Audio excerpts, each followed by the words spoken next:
Lumière sur la saison de l'Arc Scène Nationale du Creusot qui se poursuit en 2022 avec des artistes bien résolus à nous offrir de nouvelles créations. Et malgré les restrictions de jauge annoncées fin décembre, de nombreux spectacles pourront néanmoins voir le jour. Alors pas question de se mettre la rate au courbouillon, on aura droit à notre bouillon de culture. Quentin Carissimo Bertola, secrétaire général de l'Arc, fait le point sur la programmation de ce début d'année. Bonjour. Bonjour.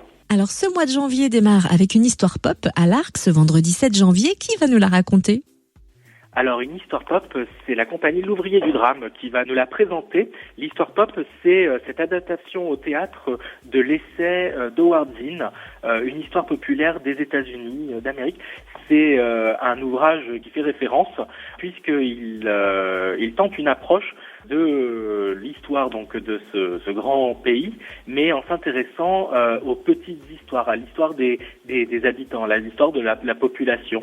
C'est donc une histoire populaire.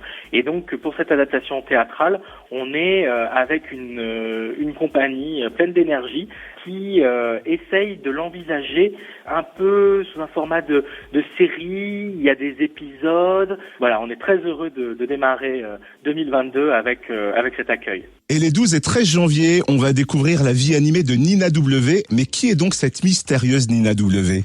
Alors Nina W, c'est Nina Volmark. Son nom ne dit peut-être pas grand-chose et pourtant tout le monde la connaît puisque c'est la créatrice des séries animées Ulysse 31 et Les Mondes Engloutis.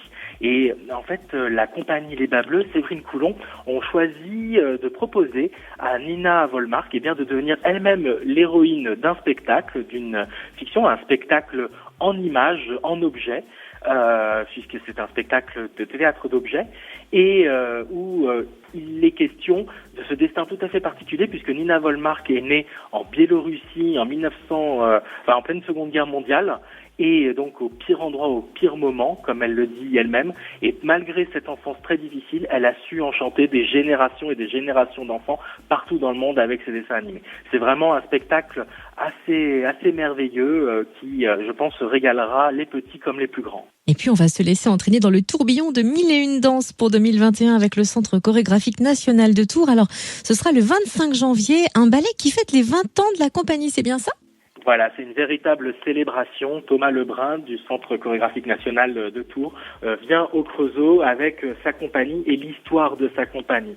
Puisque ce spectacle, comme vous l'avez dit, c'est pour les 20 ans de l'aventure chorégraphique de Thomas Lebrun. Et il est question donc de rendre hommage, de se rappeler toutes les rencontres, tous les échanges qui ont pu être faits avec des danseurs, des professionnels et des amateurs. Il est beaucoup question de transmission, il est question aussi d'évoquer toutes les danses, et donc c'est aussi une volonté pour la compagnie donc du Centre chorégraphique national de Tours de lancer 2022 avec une véritable fête. Et le mois de janvier va s'achever à l'Arc avec le carnaval gastronomique des animaux. C'est le 29 janvier. Très intriguant ce carnaval. En quoi consiste-t-il ?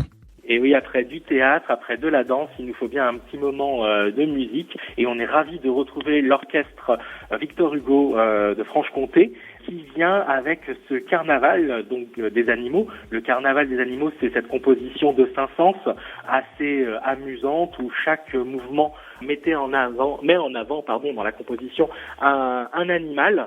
Et en fait, Jean-François Verdier a choisi dans cette proposition de nous convier à un concours gastronomique.